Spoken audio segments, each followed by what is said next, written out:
ভাবলাম আপনাদের সাথে আজকে একটু গল্প করব। আজকে গল্পটা হচ্ছে কোরআনের পাতা থেকে, কোরআনের যে পৃষ্ঠাগুলো আছে এই পৃষ্ঠাগুলো থেকে কয়েকজন মহামানব সম্পর্কে আলোচনা করবো ইনশাআল্লাহ। এই আলোচনাটা জরুরি এই কারণে যে আমরা বেশিরভাগ মানুষ এই ফার্স্ট লেন অফ লাইফের মধ্যে এসে গতানুগতিক জীবনে অভ্যস্ত হয়ে পড়েছে। গতানুগতিক কেমন?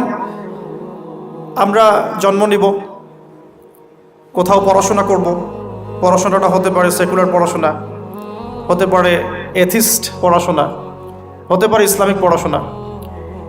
এরপরে আমরা আমাদের শৈশব কাটাবো খেলতামাশার মধ্য দিয়ে, কৈশোরে যাব। আর কৈশোর মানে এখন কিশোর গ্যাং। আপনারা হয়তো অনলাইনের মধ্যে সবাই জানেন বিষয়গুলো। সব দেশের পরিস্থিতি একরকম নয়, তবে আমি আমার পরিবেশ থেকে কথা বলছি আর কি। এরপরে আমরা যৌবনে যাই, আর যৌবনে গিয়ে আমরা আমাদের নিজেদেরকেই বিশ্বের সব কিছু মনে করি, দুনিয়ার সব কিছু আমরাই। এই যৌবনকালটাকে আমরা বেশিরভাগ যুবকই আল্লাহ পাকের পথে উৎসর্গ করার মানসিকতা রাখি না। আমরা আনন্দ ফুর্তি, খেলতামাশা, হারাম অ্যাফেয়ার্স, মাদকদ্রব্য, কোনো কোনো সময় পলিটিক্যাল অ্যাফেয়ার্স, এইসবে ব্যস্ত হয়ে থাকি। যৌবনটা আমরা এভাবে নষ্ট করি বেশিরভাগ মানুষ। এরপরে আমরা চলে যাই জব সেকশনে। বিবাহ শাদী করার পরে রেসপন্সিবিলিটি আসে, জবে ঢুকি, জব করি, স্ত্রী সন্তান হয়, তাদেরকে ভরণ পোষণ দিতে হয়। আল্লাহকে ডাকার সময়টা খুব একটা হয়ে ওঠে না। শেষ বয়সে গিয়ে ফিকির হয় যে আমার জীবন থেকে 40-50 ইয়ার্স চলে গেছে, now I should you turn towards আল্লাহ সুবহানাহু ওয়া তাআলা। ব্যাস, তখন আমি চিন্তা করে একটা চিল্লা দিব, একটা উমরা করব বা একটা হজ করব, এবং আমি আমার সমস্ত সিন থেকে মুক্ত হয়ে যাব। আমরা একটা গতানুগতিক লাইফস্টাইলে অভ্যস্ত হয়ে গেছে। সকাল থেকে শুরু করে রাত পর্যন্ত ম্যাক্সিমাম মানুষের চিন্তা এখন বস্তুবাদিতা। বস্তুবাদিতা মানে ম্যাটেরিয়ালিজম, মানে দুনিয়া, দুনিয়া এবং দুনিয়া। মানে কি করলে আমার দুনিয়াতে ভালো হবে, কি করলে আমার খাবারটা ভালো হবে, বাড়িটা ভালো হবে, রিজিকটা ভালো হবে, আমার স্ত্রী সন্তান একটু ভালো থাকবে। এই যে চিন্তাগুলো, আল্লাহ এবং তার রাসূলকে অ্যাভয়েড করে এই যে চিন্তাগুলো, এই চিন্তাটাকে আমরা বলি বস্তুবাদিতা, ম্যাটেরিয়ালিজম। দেখবেন গতানুগতিক লাইফস্টাইলে এখন এই পৃথিবীর বেশিরভাগ মানুষ বস্তুবাদী। এটা দেখার জন্য, বোঝার জন্য জাস্ট আপনার হৃদয়ের চোখ, হৃদয়ের কান, হৃদয়ের ইন্দ্রিয়গুলো একটু উন্মুক্ত করতে হবে। আর হৃদয়ের চোখ, হৃদয়ের কান উন্মুক্ত হবে তখনই যখন আমরা আল্লাহ এবং তার রাসূলের সামনে আত্মসমর্পণ করব, তার আগে নয়। তো বেশিরভাগ মানুষ বস্তুবাদিতায় লিপ্ত থাকে। আবার দেখি কিছু মানুষের সারাদিন ফিকির একটাই, পলিটিক্স, পলিটিক্যাল অ্যাফেয়ার্স, পলিটিক্স, কীভাবে পলিটিক্স করব, কীভাবে অপোজিশনকে ডমিনেট করা যায়, কি করলে তার ক্ষতি করা যাবে, কি করলে তাকে ওভারটেক করে আমি সামনে যেতে পারবো। কিছু মানুষের চিন্তা ইকোনমিক সেকশনে, আল মাল, কীভাবে মাল অর্জন করা যাবে। আমার 2 তলা বাড়ি আছে, কিভাবে 4 তলা হবে। 2টা বিজনেস আছে, কিভাবে 10টা হবে, 5টা হবে। আমার 100% জমি আছে, কিভাবে 200% হবে। আল মাল। এই শ্রেণীর মানুষকে নবী সাল্লাল্লাহু আলাইহি ওয়াসাল্লাম আব্দুদ দিনার বলেছেন, দিনারের দাস। আব্দুল্লাহ নয়, আল্লাহর দাস নয়, দিনারের দাস। আরও কিছু মানুষ আছে, আমরা এখন সায়েন্স এবং টেকনোলজির অগ্রগতির খোরা অজুহাত তুলে সরাসরি আল্লাহকে ডিনাই করে ফেলছে, এবং এই মতাদর্শ সমাজে বাস্তবায়নের চেষ্টাও করছে। এডুকেশন সেক্টরে হোক, সংস্কৃতির নামে হোক, সামাজিক অ্যাসোসিয়েশনের নামে হোক, মুক্ত চিন্তার নামে হোক, আমরা ডে বাই ডে যুব সমাজের একটা বড় অংশকে এথিস্ট বানাচ্ছি। আবার কিছু মানুষ সারাদিন সংস্কৃতি নিয়ে পড়ে আছে, গান বাজনা, নাট্য, কলা ইত্যাদি ইত্যাদি। কিছু মানুষ সারাটা জীবন ঢোল তবলায় কাটিয়ে দিচ্ছে।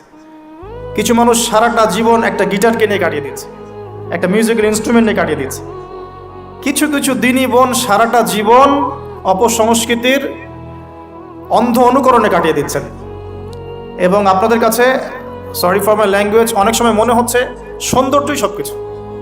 আল্লাহ রাব্বুল আলামিন হয়তোবা মনে হয় আমার বাহ্যিক সৌন্দর্য দেখেই বিচার করবেন, আপনি এরকম। কিছু কিছু যুব সমাজ সারাদিন PUBG, free fire, mobile games, addiction, YouTubing, Facebooking, অস্থির অবস্থা, অস্থির। ঠান্ডা মাথায় 1 সেকেন্ড বসে চিন্তা করতে চাচ্ছে না যে তাকে আল্লাহ বা কেন সৃষ্টি করেছে। তো এরকম ভেরিয়াস কাইন্ডস অফ পিপল আমাদের এই সমাজের মধ্যে, যে কোনো কান্ট্রির দিকে আপনি তাকাবেন এই দৃশ্যটাই পাবেন। এর মধ্যে গুটি কয়েক কিছু মানুষ আপনি পাবেন।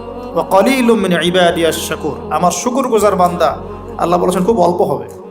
অল্প কিছু মানুষ ইসলাম চর্চা করার চেষ্টা করছে। আমি ওই সেন্সে কথা বলছি না যে সারা বিশ্বে 200 কোটি মুসলিম, 300 কোটি মুসলিম, 500 কোটি মুসলিম, বাংলাদেশে 90% মুসলিম, এই ধরনের গতানুগতিক পরিসংখ্যানে আমি বিশ্বাস করি না। যখন ইসলামের ডেফিনেশনটা আপনি আজকে বুঝে যাবেন বাসায়, তখন আপনি নিজেও চিন্তা করবেন যে আসলে আমরা মুসলিম আছি কিনা। সংখ্যা তো বসিয়ে দিলাম 90% মুসলিম, ঠিক আছে? তো গুটি কয়েক কিছু মানুষ আল্লাহর পরোয়া করেন, তার রাসূলের পরোয়া করেন, তার কিতাবের প্রতি সম্মান প্রদর্শন করেন। এই মানুষগুলোর মধ্যে কয়েকটা ভাগ আছে। এক ভাগ মানুষ পরিপূর্ণ মুমিন, মাশাআল্লাহ, আমরা দোয়া করি আল্লাহ পাক তাদের সংখ্যা বাড়িয়ে দেন। এক ভাগ মানুষ আছেন পরিপূর্ণ মুসলিম, উদখুলু ফিস সিলমি কাফার উপর আমল করে, অর্থাৎ তোমরা পরিপূর্ণরূপে ইসলামে প্রবেশ করো, এই আয়াতের উপর তারা আমল করে। এক শ্রেণীর মানুষ আছেন মুযাবযাবিনা বাইনাহুম, মানে ডান বামের মাঝখানে থাকেন, যখন স্রোত যেদিকে সেদিকে ফ্লো। এবং এর মধ্যে কিছু দাড়ি টুপিওয়ালা মানুষও আছেন, যেদিকে ফ্লো সেদিকে কথা, যেদিকে ফ্লো সেদিকে অ্যাক্টিভিটিস, তার নিজস্ব একটা স্বতন্ত্র অবস্থান নাই, এটাই হক, এরকম একটা অবস্থান নাই। কিছু মানুষ আছেন আল্লাহ এবং তার রাসূলকে বিশ্বাস করেন, কিন্তু কাজ করতে গিয়ে কবিরা গুনাহে লিপ্ত হচ্ছে, সুদ খাচ্ছে, মদ খাচ্ছে, জেনা করছে, পরকীয়ায় লিপ্ত হচ্ছে, হারাম অ্যাফেয়ার্সে আছে, নোংরা মুভিজ দেখছে, আস্তাগফিরুল্লাহ। কিছু মানুষ আছেন পার্ট টাইম মুসলিম, শুক্রবারে আপনি তাদেরকে পাবেন, ঈদের দিনে পাবেন, কোন একটা কনফারেন্সে পাবেন, আপনি 5 ওয়াক্ত নামাজে পাবেন না। আপনি এর মধ্যে পাবেন কিছু প্রোটেস্ট্যান্ট মুসলিম। প্রোটেস্ট্যান্ট কেমন? কালিমা তো পড়েছি লা ইলাহা ইল্লাল্লাহ, আল্লাহ মাফ করে দিবে, এই যে চিন্তা মাথায় বসিয়ে নিয়েছে, সে আমলকে ইমানের অংশ মনে করছে না। কালিমা একদিন পড়েছি লা ইলাহা ইল্লাল্লাহ মুহাম্মাদুর রাসূলুল্লাহ, ব্যাস আমি জান্নাতে চলে যাব। Protestant version of Islam. এরকম অনেক ভার্সন আছে ইসলামের মধ্যেই। কেউ আছে সুবিধাবাদী মুসলিম, কেউ ফাসেক মুসলিম, কেউ জালেম মুসলিম, কেউ হচ্ছে মোনাফেক টাইপের, কেউ প্রোটেস্ট্যান্ট। খাঁটি আল্লাহর বান্দা, খাঁটি মুমিন, খাঁটি মুসলিম, এই মানুষগুলোকে মোটিভেট করার জন্য আজকের টপিক। আসুন কিছু মহামানবের গল্প শুনি। শুরু করতে চাই আমাদের আদি পিতা আদম আলাইহিস সালামকে দিয়ে। কেন এত বড় লম্বা ভূমিকা দিলাম? কারণ আমরা কেউ প্রোটেস্ট্যান্ট মুসলিম থাকতে চাই না। আমরা পরিপূর্ণ কোরআন এবং সুন্নাহ অনুসরণ করতে চাই। পরিপূর্ণ কোরআন এবং সুন্নাহ আমার ব্যক্তি জীবন, আমার পারিবারিক জীবন, আমার অর্থনৈতিক জীবন, আমার সামাজিক জীবন, ইনশাআল্লাহ আল্লাহ যদি তৌফিক দান করেন আমার পলিটিক্যাল লাইফেও থাকবে ইনশাআল্লাহ। এই কনসেপ্টের নাম ইসলাম। এই কনসেপ্টকে ডিনাই করলেই মুনাফিক হয়ে যায়। কেউ মানতে পারুক বা না পারুক এটা পরের ইস্যু, কিন্তু আগে আমার আকীদা ঠিক করতে হবে, ইসলাম এটা। এখন আমি প্রথমে শুরু করব আমার ব্যক্তিগত জীবন থেকে। আমি সালাত দিয়ে স্টার্ট করব, আমি সওম রাখবো, বেশি বেশি নফল ইবাদত করব, কোরআন তেলাওয়াত করব, দান সাদাকা করব, ভালো কাজে অংশ নিব, সৎ কাজে আদেশ করব, অসৎ কাজে নিষেধ করব। আমি আমার ব্যক্তি জীবনটাকে ইসলামাইজড করব সবার আগে। আমি সবার আগে বড় স্তরে যাব না, এটাই সুন্নাহ। এরপরে আমার একটা পরিবার আছে, আমার পরিবার, আমার মা, আমার বাবা, আমার স্ত্রী, সন্তান, সবাইকে নিয়ে পরিবার, তাদেরকে ইসলামের মধ্যে রাখার দায়িত্বটা আমার। আমার সমাজ আছে, সমাজে আমি যতটুকু পারি ইসলামকে ইম্পোর্ট করব। ইকোনমিক সেকশনে গিয়ে আমি হালাল হারামের পরোয়া করব না, এমন মানুষ হব না।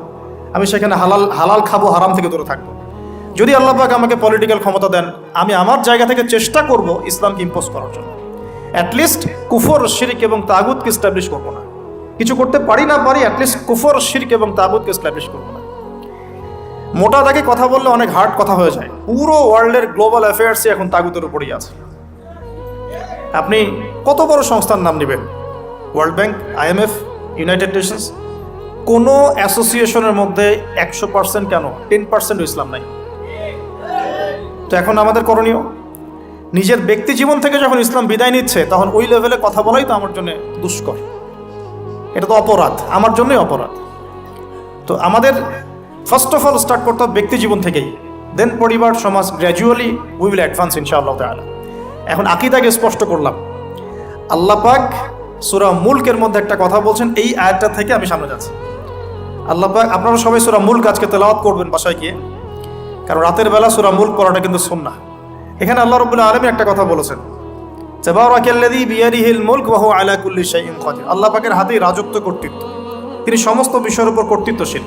আল্লাযী খালাকাল মাউতা ওয়াল হায়াতা, যিনি মৃত্যু এবং জীবন সৃষ্টি করেছেন।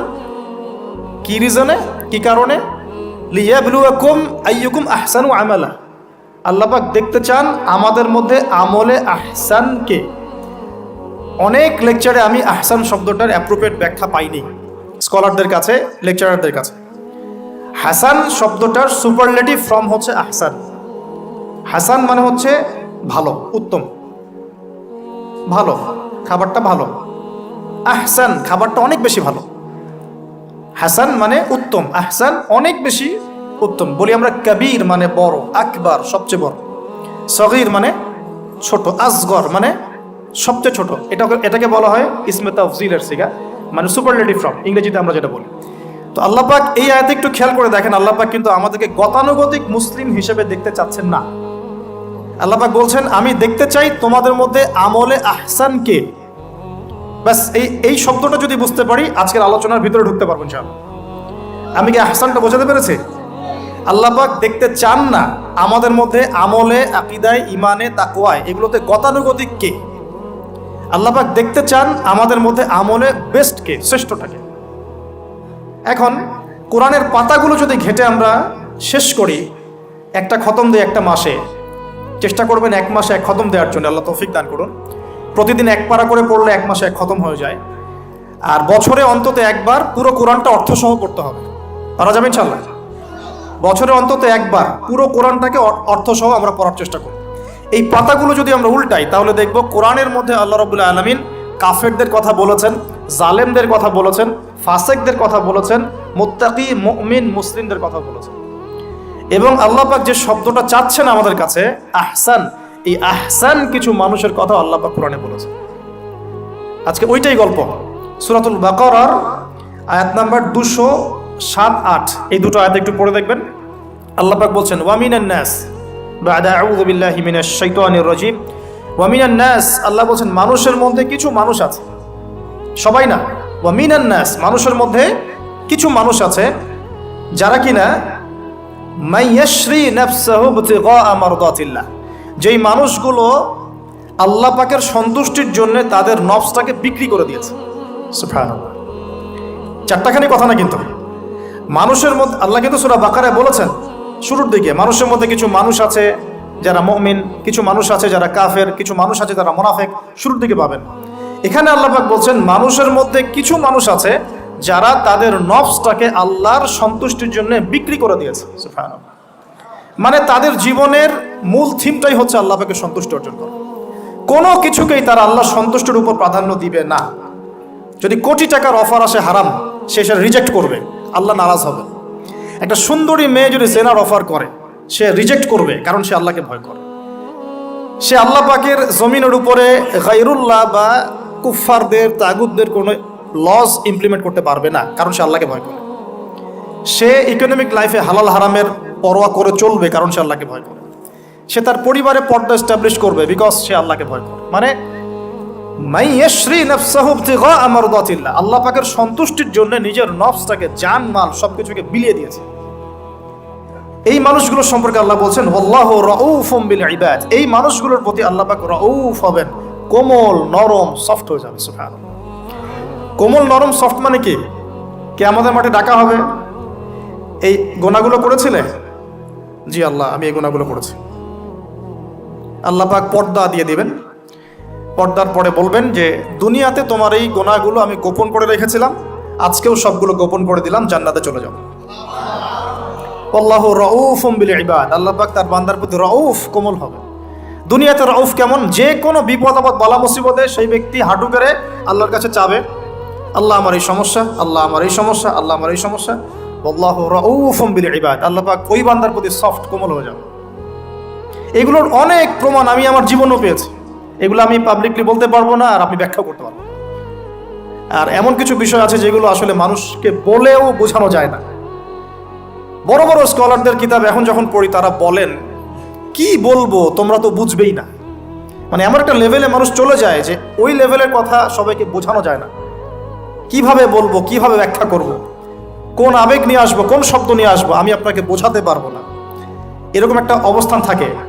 একজন সাহাবীর নাম বলি আলী ইবনে আবি তালিব রাদিয়াল্লাহু আনহু। আপনি তার পুরো জীবনী পড়লে তাকে খুব সফট পাবেন, নিজেকে গোপনকারী পাবেন, খুব বেশি উচ্ছ্বাস প্রকাশকারী পাবলিক ফিগার, হ্যাঁ, এই যে আমরা শো অফ, নিজেকে জাহির করা, আপনি পাবেন না তাকে। এবং তিনি শেষ জীবনে কি বলেছেন জানেন? শেষ জীবনে বলেছেন যে জ্ঞান আমি নবী সাল্লাল্লাহু আলাইহি ওয়াসাল্লামের কাছ থেকে পেয়েছি সেগুলোকে সুষ্ঠুভাবে বন্টন করার মতো কাউকে পেলাম না জীবনে। মানে একটা লেভেল থাকে মানুষের আল্লাহ পাকের মারিফত লাভের, যে লেভেলে গিয়ে মানুষ সবার সাথে আমভাবে কিছু বলতে পারে না। তা আমি ওই লেভেলে কিছু ফিল করছি, কিছু নির্যাস পাচ্ছি যে আমি আপনাকে বুঝাতে পারছি না। যাই হোক, আল্লাহ পাক রউফ, মানে এত সফট হবেন, জীবনের যে কোনো পদে আপনি আল্লাহকে ডাকবেন, আল্লাহ আপনার ডাকে তাৎক্ষণিক সাড়া দেবেন ইনশাআল্লাহ, ইনশাআল্লাহ, ইনশাআল্লাহু আযজা ওয়া জাল। এখন পাতাগুলো ঘাটলে আমরা প্রথম এইরকম কোন মানুষকে পাই যারা নিজের নফসটাকে আল্লাহর জন্য উৎসর্গ করে দিয়েছেন? এক নাম্বার পাচ্ছি আমরা আমাদের আদি পিতা আদম আলাইহিস সালাম। আজকে ডিটেলস আয়াত বাই আয়াত বলার সময় পাচ্ছি না, তবে আমি সামারি বলছি, আপনারা একটু বাসায় পড়ে নেবেন। আদম আলাইহিস সালামকে আল্লাহ রাব্বুল আলামিন নিজের হাত দিয়ে সৃষ্টি করেছেন, সুবহানাল্লাহ। এখন আল্লাহ পাকের হাত কি, কেমন, কিভাবে ব্যাখ্যা করতে পারবো না, এবং এই ব্যাখ্যা করা আমাদের জন্য জরুরি নয়। আল্লাহ পাক যা বলেছেন বাস, কোনো কিছুর সাথে সাদৃশ্যপূর্ণ নয়, কোনো কিছুর এক্সাম্পল তার সাথে শোভনীয় হবে না। জাস্ট আল্লাহ পাক বলেছেন খলাকতু বিয়াদাই, আমি আদমকে সৃষ্টি করেছি আমার দুই হাত দিয়ে, বাস এই পর্যন্ত, ফুল স্টপ। এগুলো হচ্ছে কোরআন সুন্নাহর কিছু মূলনীতি। আল্লাহ পাক বলেছেন আর রহমান আলাল আরশ ইস্তাওয়া, রহমান আরশের উপরে সমুন্নত, কোন হালতে কি অবস্থায় আছেন ব্যাখ্যা করতে পারবো না, দরকার নাই, ফুল স্টপ। আদম আলাইহিস সালামকে সবচেয়ে বড় যে নেয়ামত আল্লাহ পাক দিয়েছেন সেটা হলো আদম আলাইহিস সালামকে আল্লাহ পাক তার পক্ষ থেকে ইলম শিক্ষা দিয়েছেন, সুবহানাল্লাহ। আল্লাহ পাক প্রথমেই তাকে সৃষ্টি করে ফেরেশতাদেরকে দিয়ে সিজদা করার নাই, আল্লাহ পাক তাকে আগে জ্ঞান শিক্ষা দিয়েছেন। সূরা বাকারা শুরুর দিকে আছে ওয়া আল্লামাল আদামা আসমাআ কুল্লাহা, আমি আদমকে যত রকম জ্ঞান আছে, আসমাআ কুল্লাহা মানে যত রকম নাম এবং জ্ঞান আছে সবই শিখিয়েছে আদম আলাইহিস সালামকে। উম্মাহ আজকে পিছিয়ে পড়েছে আদম আলাইহিস সালাম এই মহামানবের জ্ঞানতাত্ত্বিক সুন্নত না নিয়ে। আজকে আমরা লেকচার শুনতে চাই, ইউটিউব ফেসবুক থেকে দিন শিখতে চাই, আমরা জ্ঞান অর্জন করতে চাই না। আপনি একটা লেকচারে ডাকেন, আপনি 2-3 লাখ লোক পাবেন, বাংলাদেশেই তো হচ্ছে 2-3-4-5 লাখ লোক, কিন্তু আপনি 5 লক্ষ লোককে 6 মাস একটা সিস্টেমেটিক সিলেবাস দিয়ে পড়াশোনা করতে বলেন, দে উইল ডিনাই। শুরু করে দেন, দেখবেন তার মধ্যে 10 জন বাকি আছে, বাকি সবাই রিজেক্ট করেছে। উম্মার সবচেয়ে বড় সমস্যা এখন, ইয়াংদেরকে স্পেশালি বলছি, জ্ঞানতাত্ত্বিক রেভলিউশনের ঘাটতি আছে। আমরা অনেক কিছু করতে চাই, অনেকে দাওয়ার কথা বলেন, জিহাদ ফি সাবিলিল্লাহর কথা বলেন, ইসলাম প্রতিষ্ঠার কথা বলেন, জ্ঞান অর্জন করতে চান না। ইলম অর্জন ছাড়া আপনি কিছুই করতে পারবেন। আমরা জানি যে আদম আলাইহিস সালামকে এবং তার স্ত্রী হাওয়া আলাইহিস সালামকে জান্নাতে রাখা হয়েছে। সেখানে ওই যে ফেরেশতাদের মধ্যে লুকিয়ে থাকা জিন, যার নাম ইবলিস, সে সেজদা করে নাই। ইবলিস কিন্তু ফেরেশতা ছিল না, এটা ভুল কথা। ইবলিস কানা মিনাল জিন্নি ফাফাসাকা আন আমরি রাব্বিহ, ইবলিস ছিল জিন জাতির একজন যে তার রবের আদেশকে লঙ্ঘন করেছিল। ইবলিস ফেরেশতা ছিল না, এটা ভুল কনসেপ্ট। এমন না সে ফেরেশতা ছিল পরে শয়তান হয়ে গেছে, না, সে কখনোই ফেরেশতা ছিল না, সে জিন জাতির একজন ছিল। বিকজ এই পৃথিবীতে মানুষের আগে জিন জাতির অবস্থান ছিল, এর পূর্বে হয়তো আরো কিছু ছিল, আমরা জানি না, আল্লাহ পাক গোপন করে দিয়েছেন, আমরা জানি না। এখন ইবলিস সেজদা করেনি কেন? বিকজ সে বলেছিল খলাকতানি মিন নার ওয়া খলাকতাহু মিন তিন, আমাকে সৃষ্টি করেছেন আপনি আগুন দিয়ে, আদমকে সৃষ্টি করেছেন মাটি দিয়ে, কেন আমি আদমকে সেজদা করব? সে আদমকে সেজদা না করে এটা প্রমাণ করতে চাচ্ছে যে আল্লাহ আপনি ভুল, আমি সঠিক। নাউজুবিল্লাহ, এটাকে বলা হয় বাতিল কিয়াস, বাতিল কিয়াস, ভুল কিয়াস। এবং শুধু তাই না, আল্লাহ রাব্বুল আলামিন তাকে ওয়ার্ন করার পরেও সে কিন্তু ইউটার্ন করে তওবা করে ফিরে আসে নাই, সে তার মতের উপর অটল ছিল। পক্ষান্তরে আমাদের পিতামাতা যখন ফল খেয়ে ফেলেছেন জান্নাতে, যখন পোশাক খুলে গেছে, জান্নাতের পোশাক খুলে গেছে, ফল খাওয়ার পর প্রথম যে ঘটনা ঘটেছে, গায়ের পোশাকটা খুলে গেছে। দেখেন, সর্বপ্রথম আমাদের পিতামাতাকে জান্নাতে ফেরেশতাদের সামনে ইবলিস নগ্ন করে দিয়েছে। এটা ছিল আমাদের প্রতি ইবলিসের সবচেয়ে বড় আঘাত।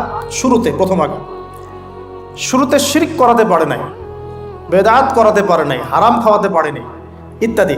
শুরুতে আমাদের পিতামাতাকে সে অবাধ্যতায় লিপ্ত করে গা থেকে জান্নাতের পোশাকটা খুলে ফেলে দিয়েছে। এখান থেকে আমাদেরকে বুঝতে হবে আজকের এই গ্লোবাল সোসাইটিতে আমরা যে নগ্নতার এই ভয়াল থাবা এবং প্রদর্শনী দেখছি, এটা ওই আসমানের ওই যে ইবলিসের যে চক্রান্ত তার এই জমিনে বাস্তবায়ন হচ্ছে। বুঝাতে পারিনি মনে হয়, আল্লাহ মাফ করুন। ইবলিস আমাদের পিতামাতার গা থেকে কাপড় খুলে ফেলে দিয়েছিল। সূরা আরাফে আল্লাহ পাক এটা বলেছেন, ইয়ানজিউ আনহুমা লিবাসাহুমা লিইউরিয়াহুমা মিন সাওয়াতিহিমা। হে বনু আদম, তোমরা সতর্ক থেকো, তোমাদের পিতামাতার গা থেকে কিন্তু ইবলিস কাপড় খুলে ফেলেছিল, তোমরা পৃথিবীতে গিয়ে আবার সেই কাজ করো না। তাহলে এখন আমরা একটু বুঝতে চেষ্টা করি, ইন্টেলেকচুয়াল অডিয়েন্স সবাই আমরা, আমাদের ক্রিটিক্যাল থিঙ্কার্স দরকার। তাহলে এখন যে সোসাইটির মধ্যে নগ্নতার বেহায়াপনার সয়লাভ চলছে, every single city and country including Dhaka, the city of Akhiruzzaman, সেটাও তো দেখেন কোথায় আপনি মানে শালীনতা পাচ্ছেন। ইসলামিক কান্ট্রি হিসেবে আলহামদুলিল্লাহ এখানে অনেক কিছু পান, ওয়ার্ল্ডের অন্যদিকে তাকিয়ে দেখেন। তার মানে ইবলিসের ওই এজেন্টটা এখন পৃথিবীতে কিছু মানুষ বাস্তবায়ন করছে, তাদের সাথে ইবলিসের একটা যোগসূত্র আছে আদর্শিক। আল্লাহ পাক আমাদের মা বোনদেরকে বেপরদামি থেকে হেফাজত করুন এবং আমাদের চোখগুলোকে আল্লাহ পাক পবিত্র করুন। কিভাবে আপনি চোখ নামিয়ে চলবেন এই সমাজের মধ্যে, এটা এত সহজ নয়, আমরা খুব ভালো করে জানি এটা এত সহজ নয়। তো দেখুন, অনেক ভিতরে চলে যাচ্ছি। আদম আলাইহিস সালাম, হাওয়া আলাইহিস সালামকে সর্বপ্রথম নগ্ন করে দিয়েছে ইবলিস। তারা কিন্তু তওবা করে ফিরে এসেছেন। কি সেটা? রব্বানা, আমরা বলি রব্বানা যালামনা আনফুসানা ওয়া ইল্লাম তাগফির লানা ওয়া তারহামনা লানাকুনান্না মিনাল খাসিরিন। যখনই আমাদের পিতামাতা বুঝতে পারলেন যে তারা একটা ভুল করে ফেলেছেন, তখন তারা তওবা করে ইউটার্ন করলেন আল্লাহর দিকে, যেই কাজটা ইবলিস করে নাই। এই কাজটা ইবলিস না করার কারণে সে কাফের হয়ে গেছে, চিরস্থায়ী জাহান্নামী হয়ে গেছে। আর এই তওবা করে ফিরে আসার কারণে আমাদের পিতামাতা জান্নাতি হয়ে গেছে। আল্লাহ পাক এই কারণেই তার রাসূলের মাধ্যমে জানিয়েছেন যে প্রত্যেক আদম সন্তান, কুল্লু বানি আদম খাত্তা, প্রত্যেক বনু আদম হচ্ছে পাপী। আমরা সবাই পাপী, আমরা সবাই পাপী, পাপের তো শেষ নাই আমাদের, আল্লাহ মাফ করুন। ওয়া খায়রুল খাত্তাইন আত-তাওয়াব, যারা তওবা করে ফিরে আসে এরাই হচ্ছে শ্রেষ্ঠ পাপী। জীবনের যে কোনো সময় যদি কেউ খালেসভাবে আল্লাহর দিকে তওবা করে ফিরে আসতে পারে, আল্লাহ পাক এক মুহূর্তের মধ্যে তার আমল নামার সমস্ত গুনাহ মাফ করে নেকি দিয়ে পরিবর্তন করতে পারে। এগুলো হাদিস থেকে বলছি, ডিটেলস বলতে পারছি না আমি, কোডগুলো। তো এখন এই মহামানবের জীবন থেকে আমরা কি শিখলাম? দেখুন, তাকে আল্লাহ পাক ইলমের নিয়ামত দিয়েছেন। তার মানে আমরা যদি গতানুগতিক মুসলিম না হয়ে এক্সট্রা অর্ডিনারি মুসলিম হয়ে আল্লাহর সাথে সাক্ষাৎ করতে চাই, দুনিয়াতে বেঁচে থাকতে চাই, পরকালে জান্নাত চাই, তাহলে আমাদেরকে আগে ইলমের চর্চা করতে হবে। এবং এই জ্ঞানের চর্চা মানে ক্লাসিক্যাল সিলেবাসে আপনাকে পড়াশোনা করতে হবে, শুধু একটা লেকচার শুনে নয়, ফেসবুক ইউটিউব দেখে তো মোটেই নয়। এখান থেকে মাঝে মাঝে কিছু নলেজ নেওয়া যায়, কিন্তু এগুলো কখনো কনস্ট্রাকটিভ নলেজ নয়। বরেণ্য ওলামায়ে কেরাম যারা থাকবেন আপনাদের বেস্ট পসিবল ওয়েতে, তাদের কাছে গিয়ে পরামর্শ করে বইপত্র পড়তে হবে। আদারওয়াইজ আপনার মেমোরি এবং জ্ঞানটা বিক্ষিপ্ত হয়ে যাবে। এখনকার ইয়াং জেনারেশনের অন্যতম সেরা প্রবলেম হচ্ছে তাদের মস্তিষ্ক বিক্ষিপ্ত, তাদের মস্তিষ্কে কনস্ট্রাকটিভ কোনো সিলেবাসের পড়াশোনা নাই। আজকে এই বই, কালকে ওই বই, কালকে আদনান ভাইয়ের লেকচার, পরশুদিন আজহারি ভাইয়ের লেকচার, তারপরের দিন আরেক ভাই, তারপর আরেক ভাই। আবার সমাজে তো এক একজন এক এক কথাও বলছে, তখন তার মাথাটা পুরো পাজলড, হ্যাঁ, ম্যাসাকার্ড। এই মাসালা এটা বলছেন, ওই মাসালা ওইটা, তার ওইটা কি হবে, ওইটা কি হবে। সলিউশন হচ্ছে ক্লাসিক্যাল ইসলামিক সিলেবাস পড়াশোনা করতে হবে। আমি খুব শর্ট করে গেলে সাবজেক্টগুলো বলে দিই আপনাদের। এক নম্বর, ফার্স্ট অফ অল কোরআনুল কারীম। কোরআনুল কারীমের মধ্যে থাকবে authentic recitation, translation, Quranic grammar এবং অ্যারাবিক ল্যাঙ্গুয়েজ, চারটা বিষয়। তারপর থাকবে হাদিসের নবী সাল্লাল্লাহু আলাইহি ওয়াসাল্লাম। হাদিসের মধ্যে সহজ হাদিসের কিতাবগুলো পড়তে হবে। ফর এক্সাম্পল মিশকাতুল মাসাবিহ, রিয়াদুস সালেহিন, বুলুগুল মারাম, আপনার ফয়জুল কালাম, হাদিসে আরবাঈন, এরকম কিতাবগুলো আগে, তারপরে আস্তে আস্তে আস্তে আপনি কঠিন কিতাবের দিকে যাবেন। তবে এগুলো ওস্তাদ ছাড়া হয় না। এরপর দরকার হচ্ছে সিরাত, নবী সাল্লাল্লাহু আলাইহি ওয়াসাল্লামের পবিত্র জীবনী। এই জীবনী যার জানা নাই, সে তার জীবনটাকে রাসূলের সিরাতের আলোকে মেলাতে পারবে না। এবং দ্বীন ইসলাম নিয়ে কিছু করতে চাইলে রাসূলের সিরাতের সুন্নাহ মাফিক করতে পারবে না। এরপর দরকার ইকোনমিক্সের জ্ঞান, ইসলামিক ইকোনমিক্স অবশ্যই। তারপরে দরকার হচ্ছে ইসলামিক ইতিহাসের জ্ঞান, ফিকহের জ্ঞান, আকীদার জ্ঞান, উসুলের জ্ঞান। এভাবে একটা কনস্ট্রাকটিভ সিলেবাস দাঁড়ায়। তারপরে গিয়ে একজন মানুষের জ্ঞানটা পাকাপোক্ত হবে ইনশাআল্লাহ। সময় লাগুক না, 10 বছর, 15 বছর, 20 বছর। আমরা দোয়া করি আল্লাহর কাছে, আল্লাহ পাক আগামী পুরো 20 বছর আমাদেরকে পড়াশোনা করার তৌফিক দান করুন। পড়তে থাকবো, আমাদের বেশি কথা বলার দরকার নেই, পড়তে থাকবো, জানতে থাকবো। এখন তাহলে আমরা আজকে প্রথম একটা লেসন পেলাম, গতানুগতিক মুসলিম না হয়ে এক্সট্রা অর্ডিনারি মুসলিম হতে হলে প্রথমে এই মহামানবের জ্ঞানতাত্ত্বিক শিক্ষা নিতে হবে, ইলমের মেহনত হবে ইনশাআল্লাহ তাআলা। আল্লাহ পাক আমাদের সবাইকে জ্ঞানের মেহনত করার তৌফিক দান করুন এবং আমাদের পরিবারে জ্ঞান প্রতিষ্ঠার তৌফিক দান করুন, আমাদের বাচ্চাদের মধ্যে সেই জ্ঞান প্রবেশ করানোর তৌফিক দান করুন। আর প্রয়োজন হচ্ছে তাওবাহ, আত-তাওবাহ। আদম আলাইহিস সালাম ভুল করেছেন, আমরাও ভুল করি, কিন্তু শয়তানের পাল্লায় পড়ে ভুল করলেই তার তাবেদারি করতে হবে না, বরং যখনই আমাদের স্মরণ হবে আমরা ইউটার্ন করবো আল্লাহর দিকে তওবা করে। দ্বিতীয় মেসেজ হচ্ছে বেশি বেশি তওবা ইস্তেগফার করব। দিনে কমপক্ষে 100 বার পড়তে পারি আস্তাগফিরুল্লাহাল্লাযী লা ইলাহা ইল্লা হুয়াল হাইয়ুল কাইয়্যুম ওয়া আতুবু ইলাইহি, অথবা এতটুকু অ্যাটলিস্ট আস্তাগফিরুল্লাহ ওয়া আতুবু ইলাইহি, আস্তাগফিরুল্লাহ ওয়া আতুবু ইলাইহি, বাস এতটুকু। নবী সাল্লাল্লাহু আলাইহি ওয়াসাল্লাম দিনে 100 বার তওবা করতেন, কোনো হাদিস এসেছে 70 বার তওবা করতেন। এরপর একটু সামনে যাই, কোরআনের পাতা উল্টালে দেখবো আরেকজন নবীর নাম আসে, আরেকজন মহামানবের নাম, তার নাম হচ্ছে নূহ আলাইহিস সালাম। এই মানুষগুলো যাদের কথা বলছি তারা কিন্তু কেউ গতানুগতিক মুসলিম ছিলেন না, ছিলেন তারা এক্সট্রা অর্ডিনারি মুসলিম ছিলেন। আমি তাদের থেকে নলেজ নিচ্ছি। এবার আসি কোরআনের পাতা একটু সামনে গেলে দেখবো আরেকজন নবীর নাম চলে আসে, নূহ আলাইহিস সালাম। নাম শুনেছেন?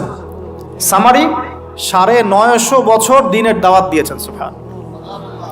এক্সট্রা অর্ডিনারি মুসলিম হতে হলে আমাদেরকে দাওয়াতি কাজ করতে হবে, তার আগে ওই যে জ্ঞান অর্জন করতে হবে। এই দাওয়াতি কাজটা হবে মধ্যম পন্থায়, শৈথিল্যতাবাদ না, চরমপন্থা না, মধ্যমপন্থী থাকবো ইনশাআল্লাহ। এখানে অনেক সময় মধ্যমপন্থী থাকতে গিয়ে কিছু মানুষ হিকমতের দোহাই পেরে শৈথিলতাবাদী হয়ে যায়। আমি মনে বুঝাতে পারি না, কিছু মানুষ মধ্যম পন্থার দাওয়াতের কথা বলেও হিকমতের দোহাই দিয়ে কখনো কখনো শৈথিলতাবাদী হয়ে যায়। এটাও ঠিক, ওটাও ঠিক, এটাও চলে, ওটাও চলে, এদিকে চলে আসে। আবার কিছু মানুষ মধ্যম পন্থার কথা বলে অনেক সময় খুব ওভার এগ্রেসিভ পদক্ষেপে চলে যায়। দুটোই উম্মার জন্য ক্ষতিকর। এজন্যই ক্লাসিক্যাল ওলামায়ে কেরামের সাথে পরামর্শ ভিত্তিক চলাফেরা করা উচিত, তাহলে তারা ডাইরেকশন দিতে পারবেন যে কোনটা এই প্রেক্ষাপটে করা উচিত, কোনটা করা উচিত না। তো নূহ আলাইহিস সালামের জীবন থেকে আমরা শিখছি দাওয়াতের মেহনত করতে হবে। এটা আমি আজকেও শিখলাম নতুন করে। নিজের মধ্যেই মনে হলো যে আমার সামনে যে ভাই গাড়ি ড্রাইভ করছেন তাকে তো দুটো কথা বলতে পারতাম, কেন বললাম না? যে ইমামের পিছনে নামাজ পড়ে আসলাম তাকে তো দুটো কথা বলতে পারতাম, কেন বললাম না? বলতে পারতাম যে ইমাম সাহেব আপনি শুনুন, নবী সাল্লাল্লাহু আলাইহি ওয়াসাল্লাম বলেছেন দুনিয়ার সবচাইতে নিকৃষ্ট চোর হচ্ছে সে ব্যক্তি যে রুকু সেজদা ঠিক মতো আদায় করে না। চুরি করলে চোরের হাত কেটে ফেলতে হয়। যদি কেউ আমার ফোনটা চুরি করে, ইসলামিক লস কি বলছে? তার হাতটা কেটে ফেলতে হয়। আর নবীজি বলছেন সবচেয়ে নিকৃষ্ট চোর সে ব্যক্তি যে ব্যক্তি রুকু সেজদা ঠিক মতো আদায় করে না। তো আমরা এরকম দাওয়াতের অনেক ক্ষেত্র পাই। নিজেও ফিল করলাম যে না, আসলে মনে হয় আমি পরিপূর্ণ দায়ী হতে পারছি না। আমি তো যে বিমানে আসলাম তার কেবিন ক্রুদেরকে দাওয়াত দিতে পারতাম, অ্যাটলিস্ট শালীনতার একটা আয়াত শোনাতে পারতাম যে এই পোশাকগুলো মেয়েদের পরা উচিত নয়। যে পোশাকটা আপনি পরে আছেন, আকাশে উঠছি, সুবহানাল্লাহ, 1 সেকেন্ডের মধ্যে প্লেন ক্র্যাশ করতে পারে। Possible or not possible? 1 সেকেন্ডের মধ্যে। সেখানে আমি কিভাবে আল্লাহর জিকির বাদ দিয়ে বেহায়াপনা লিপ্ত হতে পারি? বিশ্বাস করেন, হয়তোবা আমি একটু দুর্বল মনের মানুষ কিনা জানি না, কিন্তু আমি এয়ারে উঠলে আমার সবসময় ফিকির থাকে লা ইলাহা ইল্লাল্লাহ লা হাওলা ওয়ালা কুওয়াতা ইল্লা বিল্লাহ আস্তাগফিরুল্লাহ ওয়া আতুবু ইলাইহি। মানে আমি মনে হয় যে আল্লাহ পাক ধরে রেখেছেন আমাকে, এটা ফিল করে আল্লাহ ধরে রেখেছেন বলে যেতে পারছি।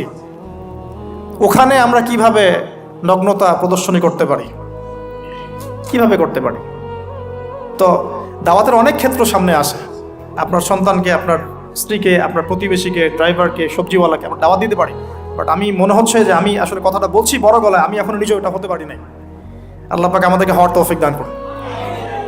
নূহ আলাইহিস সালাম 950 বছর দাওয়াত দিয়েছেন। একটা খালি এক্সাম্পল দিচ্ছি, তিনি সূরা নূহের মধ্যে আল্লাহ পাক বলেছেন, নূহ আলাইহিস সালাম আল্লাহকে বলছেন রব্বি, হে আমার রব, ইন্নী দাআউতু কওমি লাইলা ওয়া নাহারা, আমি আমার এই কওমকে প্রতিদিন প্রতি রাত দাওয়াত দিয়েছি।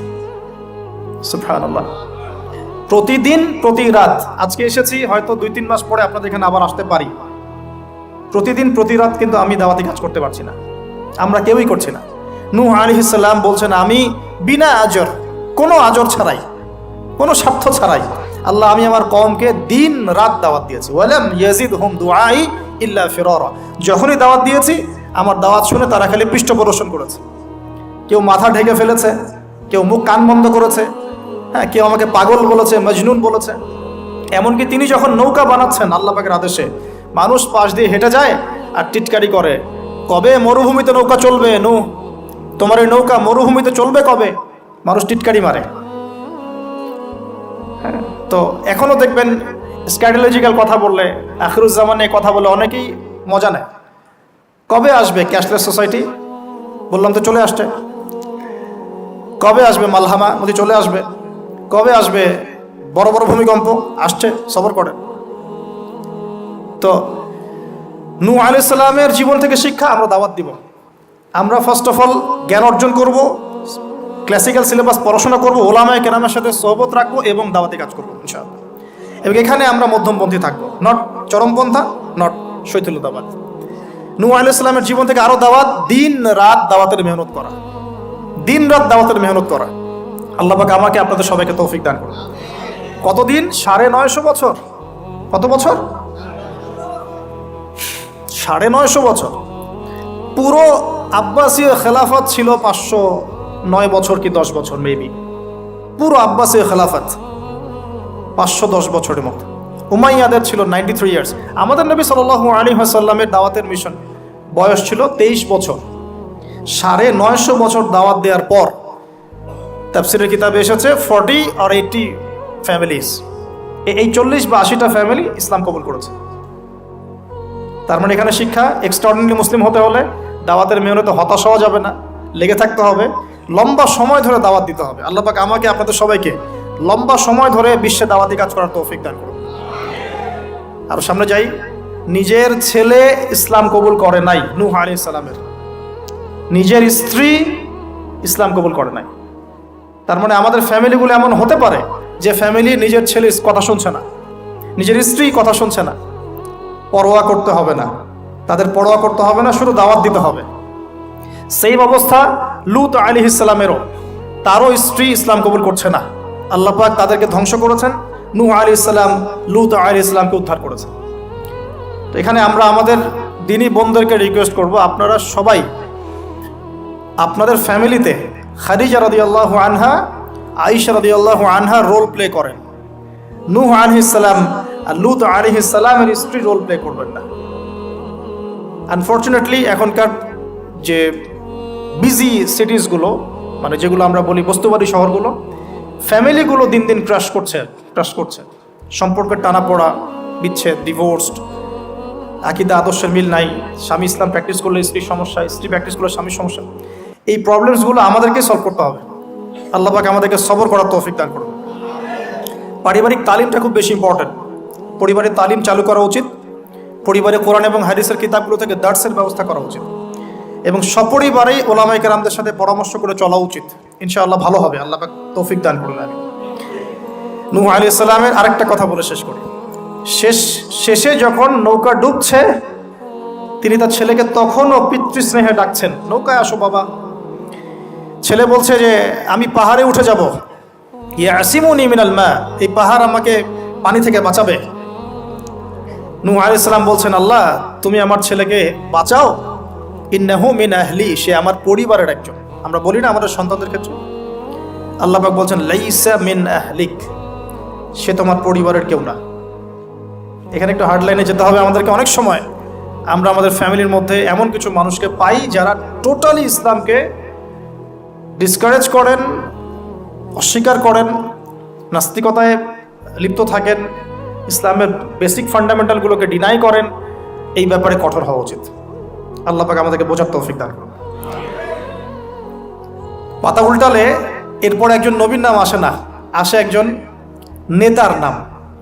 মুসা আলাইহিস সালামকে আল্লাহ পাক একটা বিজয় অভিযান দিয়েছিলেন বাইতুল মাকদাস, অনেকে বলেন মাকদিস, আমাদের দি স্টেট অফ ইসরায়েল যেটা দখল করে আছে আর কি। এটা নিয়ে তো অনেক বলেছি আগে, আজকে আর বলছি না। পৃথিবীতে সবচেয়ে বড় জালেম সভ্যতা যদি কেউ থেকে থাকে, এটা সেটা। এদের চেয়ে বড় জালেম আমি আমার জীবনে কখনো দেখি নাই, ইতিহাসে পড়িও নাই, কোনোদিনও পড়ি নাই।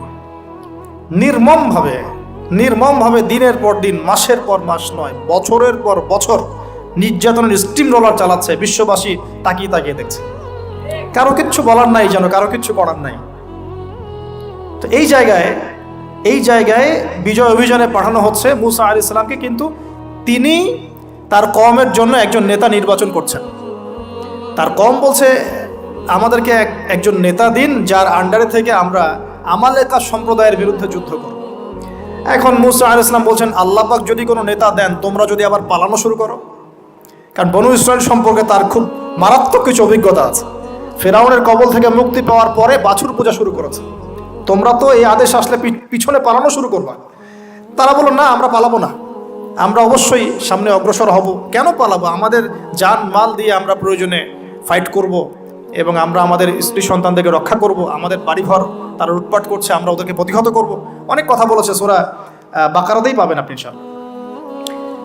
তো আল্লাহ রাব্বুল আলামিন একজন ব্যক্তিকে সেখানে নেতৃত্ব দিলেন, তার নাম তালুত। কি নাম ভাইয়া? তালুত। এবং তালুতের আন্ডারে যুদ্ধ করছেন একজন ছোট বলছি কারণ তখন তার বয়স 12 থেকে 14 বছর। তিনি পরবর্তীতে নবী হয়েছেন, তার নাম দাউদ আলাইহিস সালাম। এই তালুত সম্পর্কে কি নসিহত, কেন এক্সট্রাঅর্ডিনারি মুসলিম হওয়ার সাথে কি সম্পর্ক? কোরআনের পাতা উল্টালে তালুত সম্পর্কে দুটো কথা পাওয়া যায়। বনু ইসরাইল বলছেন যে তালুত নেতৃত্বের যোগ্য নয়, তার তো সম্পদ নাই, তার তো খ্যাতি নাই। আমরা তো এটাই বলি, নেতৃত্ব কখন আসে? খ্যাতি আছে আপনার, আপনি নেতা হওয়ার যোগ্য, সম্পদ আছে, আপনি নেতা হওয়ার যোগ্য। আমাদের থটসটা এরকম, এটা বনু ইসরাইলের ইহুদিদের থটস, ঠিক আছে? কিন্তু আল্লাহ পাক বলছেন, সূরা বাকারাতে আছে যে আল্লাহ রাব্বুল আলামিন তাকে দিয়েছেন বাসতাতাউ ফিল জিসমি ওয়াল ইলম। তালুতকে আমি নেতৃত্ব দিয়েছি কারণ তালুতকে আমি আল্লাহ দুটো নেয়ামত দিয়েছি। এক হচ্ছে শারীরিক ফিজিক্যাল শক্তি এবং সুস্থতা, এবং জ্ঞানের প্রজ্ঞার পারদর্শিতা। তাহলে নেতৃত্বের দুটো গুণ পেলাম, প্রজ্ঞা, জ্ঞান এবং শারীরিক সুস্থতা, শক্তি। এক্সট্রাঅর্ডিনারি মুসলিম হতে হলে আমাদের সবাইকে সুস্থ থাকতে হবে, ফিজিক্যালি স্ট্রং থাকতে হবে। এটার জন্য এখনকার লাইফস্টাইল ত্যাগ করতে হবে। You have to change your food habits and lifestyle. আমাদেরকে এক্সট্রাঅর্ডিনারি মুসলিম হতে হলে অবশ্যই ফিজিক্যালি ফিট থাকতে হবে।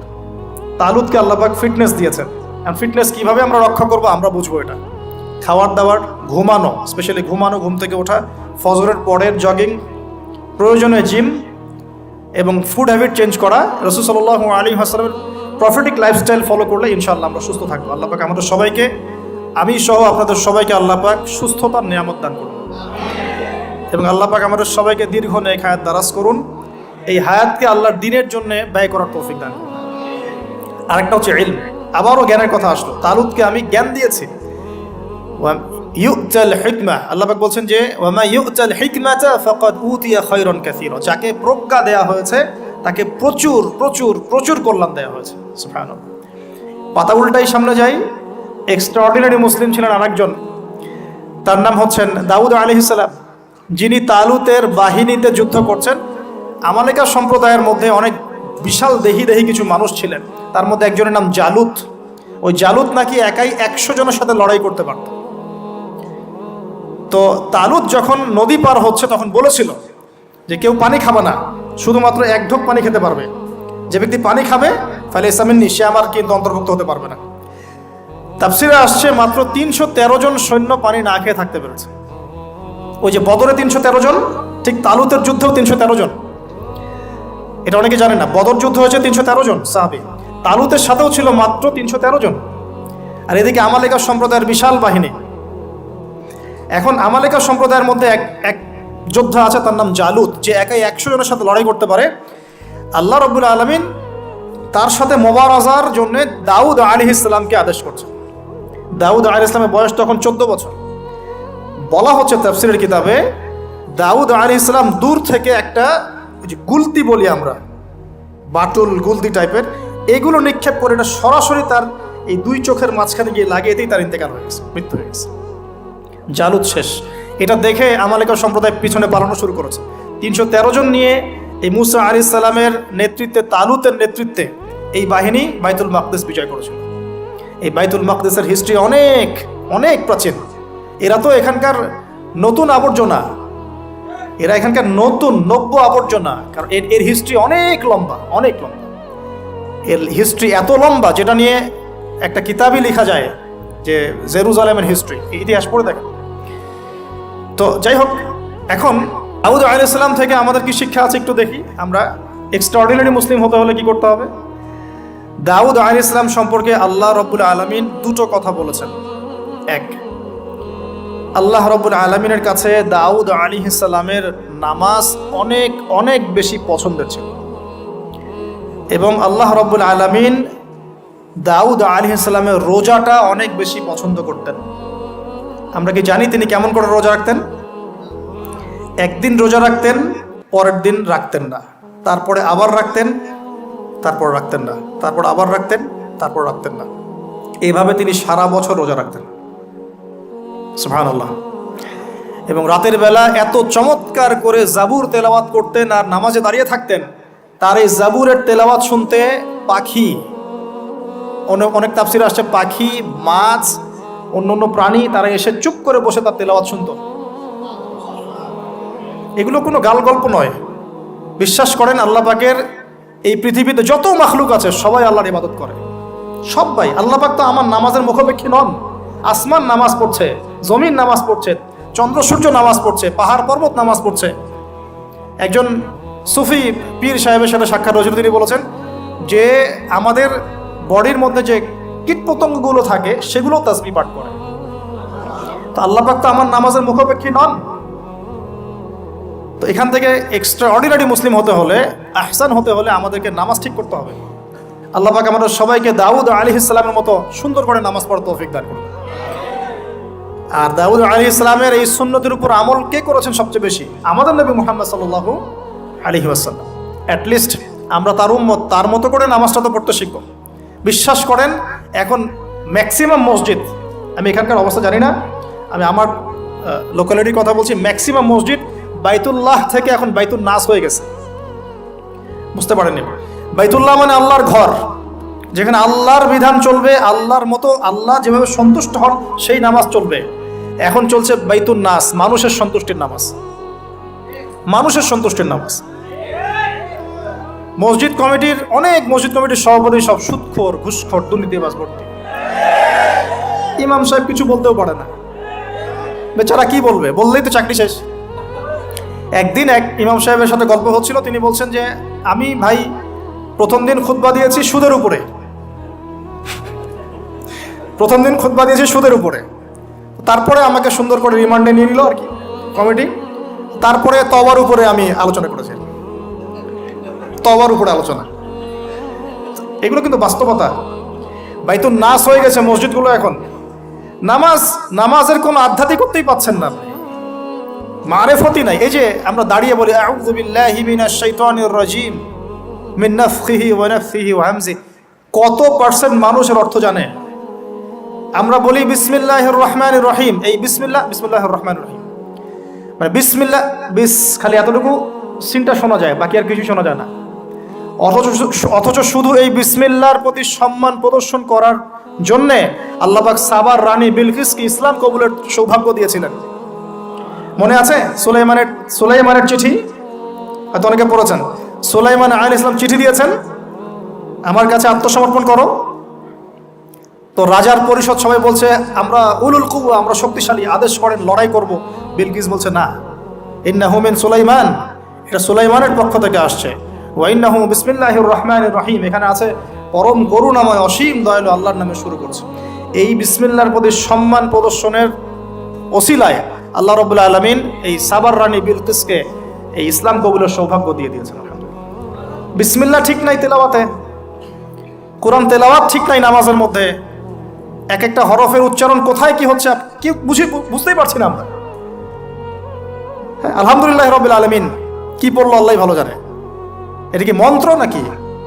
আলহামদুলিল্লাহি রাব্বিল আলামিন, একটা অনুভূতি আছে, একটা অর্থ আছে। সমস্ত প্রশংসা এই জগৎ সমূহের রব আল্লাহর জন্য। আর রহমানুর রহিম, যিনি পরম করুণাময় অসীম দয়ালু, একটা ফিলিংস আছে। মালিক ইয়াউমিদ্দিন, যিনি বিচার দিনের মালিক। ইয়াকা না'বুদু, আমরা শুধু তোমার ইবাদত করি। ওয়া ইয়াকা নাস্তাঈন, শুধু তোমার কাছেই সাহায্য চাই।